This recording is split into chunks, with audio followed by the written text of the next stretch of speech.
Madam Toastmaster, fellow Toastmasters, and honored guests, the name of my speech today, as Judy mentioned, is The Evolution of Frankenstein. I kind of dress like him too, except without the turtleneck and poles. Anyway, that's beside the point. We've all heard of Frankenstein, right? It's an icon. I don't care how old you are, if you're 3 or 300. You see the picture, the Boris Karloff picture, the bolt, the scar, the flat head, you know who it is, right? Of course, everyone does, even little kids. I don't know how these little kids know, but they know. Herman Munster, maybe? I have no idea. So what I'm going to talk about today, the evolution of the Frankenstein character, and also the theme of the story. So we're going to take you back right now. We're going to take you back to 1816. Why? 1816 was called the year without a summer.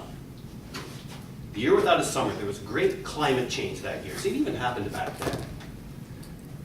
Crops were dying. It snowed in June. It was cold all over the world. And a lot of very violent weather happened.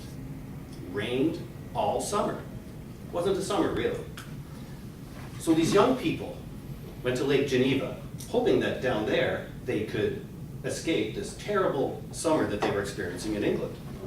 They went to Lake Geneva and it was the same thing.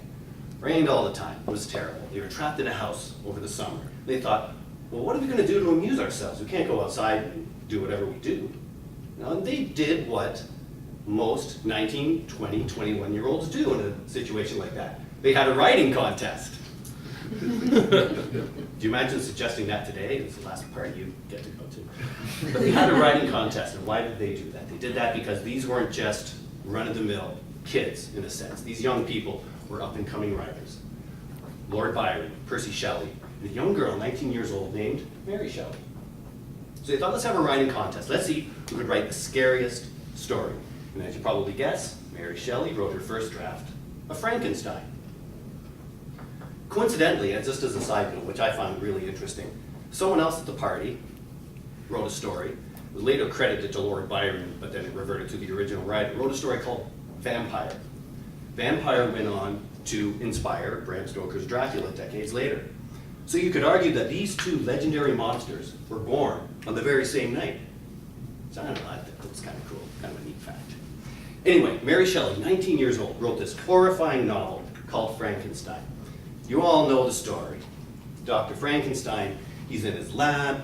She doesn't talk about how the monster comes to life, but he brings it to life. The suggestion is black magic, something like that. They didn't have all the electricity, that you see in the movie. Monster comes to life. He leaves, he comes back. The monster's sitting in a chair, just kind of looking at him, saying something along the lines of, I'm here, now what? Dr. Frankenstein did what every responsible scientist does. He runs away. He locks the door and he runs away. He runs, and the monster's like, oh, what was that? He didn't say that, of course. The monster goes after him. He tries to find him. And in doing so, he encounters some of the worst traits of man. He's big. He's got all this straggly hair. He smells. He's deformed. He's horrifying. He's a monster. He's someone that people run from. They throw rocks at him. And he's like, well, what did I do? What did I do to deserve this? I didn't ask to be here. I'm just here. And everyone's treating me terribly. So he finally finds Dr. Frankenstein and he says, hey, okay, fine. You guys don't want me around? I'm paraphrasing, of course. You don't want me around? Make me a companion. Make me a wife. We'll go away. You'll never see us again. But I need someone to be with me. Frankenstein thinks and he thinks and he goes, okay, fine. It'll erase you from my life.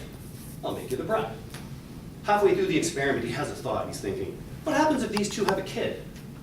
What happens if they multiply? We're going to have a race of superhuman monsters on our hands, and I can't be responsible for that. So he destroys his work. The bride is never completed.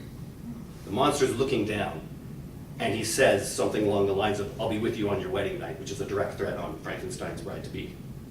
The story goes from there, and Dr. Frankenstein's life slowly devolves. How this came out of the mind of this young girl, this young, pampered English girl, has fascinated people for years.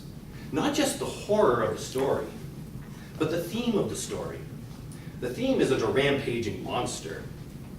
The theme touches on questions that man has asked himself. I'm here in this world. I didn't ask to be here. What am I supposed to be doing? And most importantly, they might ask of a deity they believe in, why did you turn your back on me when I'm asking you these questions? Much like the monster did to Frankenstein. Many humans experience. And this theme is what has made the story endure. So the story was a big success, the book. Sold lots and lots, she became famous and wrote a bunch of other stuff, but nothing eclipsed, of course, the success of Frankenstein. It became a stage play, like a lot of things do, a lot of stories do when they're successful at that time. Played for decades. In 1912, when Thomas Edison made the first film adaptation, just a little short movie, right? Not a big blockbuster. Really touched on just Frankenstein creating the monster coming back and destroying Frankenstein. It's about 12 minutes long, not very long at all. But he put an interesting little scene in there that reflects, it's a bit of a pun, you'll see why. It shows the mirror image that Frankenstein reflects the monster. The monster is a part of him. You know what I mean? This is like my dark side, and I'm the good, and he's the bad, almost a Jekyll and Hyde kind of thing, which is pretty nifty. About 20 years later, then came the big famous movie by James Whale with Boris Karloff and that iconic makeup that I was describing earlier. And it sort of carried the theme on, but because Hollywood is Hollywood, they wanted to tell a scary story. So the monster in the book, who was turned into a creature of anger, because of the way he was treated, because his needs weren't fulfilled. The monster in the movie had a criminal brain. You know, it's a Hollywood contrivance, it happens, right? The whole theme was kind of ruined in that way, but the movie was great, it's a classic. Then they made the next one, The Bride of Frankenstein, which you might have seen. Has that iconic Bride of Frankenstein hairdo, you know, the big tomato cage with the stripe. Funny thing is that she never killed anybody. She didn't do anything. She was only in the movie for about 7 minutes, yet that image has survived. Anyway, what's my point? My point is, themes do change when you change media, unfortunately. Like I always say, like the film, love the book. Thank you.